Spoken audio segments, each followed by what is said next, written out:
What's up everybody? Today I'm really excited to do a highly requested video talking about the fanciest restaurants at the Disneyland Resort. Whether you're on a date or celebrating an anniversary or just want an above average dining experience, these are my suggestions for the fanciest places to eat at Disneyland and Disney California Adventure. Over at Disneyland, there's a gem right on Main Street, USA called Carnation Cafe that's really good and a lot of people walk right by it. It's a really good table service restaurant that has kind of American classic favorites. You can get meatloaf there. You used to be able to get fried pickles there. They have special drinks and desserts. It's also one of the oldest restaurants at Disneyland. It's gone through a lot of renovations, but it's one of the classics. Other than that, all of the table service restaurants in Disneyland are in New Orleans Square. Cafe Orleans would be the more casual option. They have indoor and outdoor seating with table service. They are famous for the Monte Cristo sandwich, which is basically a deep fried ham and cheese sandwich. It's really good. I would eat it if I didn't eat cheese. They're also famous for their pommes frites, the fries with garlic and herbs and cheese, which I order without cheese. But Cafe Orleans is great and it has a really nice atmosphere. You can sit outside and people watch, or if it's at night, especially during Christmas, it's really beautiful on their patio. Blue Bayou is probably the go-to fancy restaurant at Disneyland. It's literally inside Pirates of the Caribbean, so the atmosphere is unlike anything else in either park. All of the lights are dimmed in there and you feel suddenly like you're in the bayou. Their food is really great. They have a lot of options: steak, chicken, vegetarian. I think they even have fish probably. And if you possibly ask to sit close to the water's edge, you can watch people riding Pirates of the Caribbean as they go by in their little boats and hassle them and throw bread at them.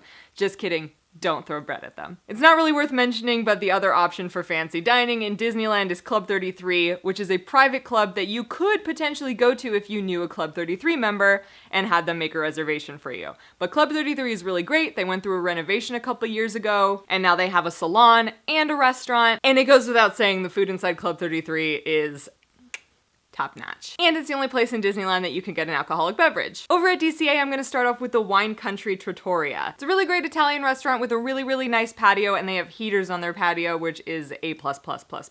And above the Wine Country Trattoria is the Alfresco Dining Terrace, which is one of my favorites. You can't get a meal there per se, but they have a lot of appetizer options and small bites. A lot of people don't know about it because it kind of looks as if you shouldn't go up those stairs to get there, but you totally can. And it's really great. Mine and many other people's favorite place to chill out and have a bite is the Cove Bar on Paradise Pier. I love the Cove Bar. They have a lot of great food and a lot of really fun drinks, both alcoholic and non-alcoholic. But the problem with the Cove Bar is that it is extremely popular. There's always a line that you have to wait in for forever to get a seat at Cove Bar. Unless you go on a weekday, it's probably gonna be like an hour or so wait for a table. So if you're really committed or you have a long vacation and you kind of have the time to spare to do that, I recommend doing it. I love the Cove Bar. I don't get to go there as much anymore since it's really gotten popular recently, but it is really one of my favorites. But of course, my favorite restaurant in both parks is Carthay Circle, which is the centerpiece of Buena Vista Street. It's amazing. Their menu is seasonal, so it's always changing, but everything is always spectacular. And I've said it before and I'll say it again, the food at Carthay Circle I think is better than Club 33. And if you didn't know, DCA actually now has their own Club 33 equivalent called 1901, which is the year Walt Disney was born. It's right next to Carthay Circle. It is also an exclusive club. Fewer Club 33 members can go into 1901 because you had to have upgraded to a different status of Club 33 member to have access to both clubs.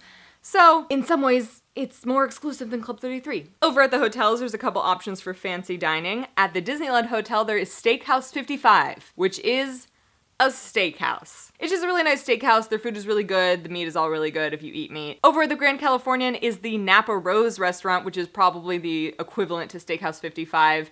It is really famous for its wines. They have a sommelier there who's one of the best sommeliers in the world, I hear. Those are the two options for the Disneyland hotels. Thank you guys so much for watching. I hope you found this helpful and interesting. If you're planning a very special experience at the Disneyland Resort sometime soon, let me know in the comments which of these restaurants is your favorite, or maybe you have one that I didn't mention, although I did mention almost every single table service restaurant at the Disneyland Resort. But let me know if you have a favorite or not, whatever. What are your experiences? What are your favorite dishes? Let me know all that stuff in the comments down below. Be sure to leave a comment because you could be the comment of the week, which is a new thing that I'm doing on my end screen, which is happening right now. Thanks guys, bye. Today we are having a belated Mother's Day celebration, taking my mom to see Captain America Civil War.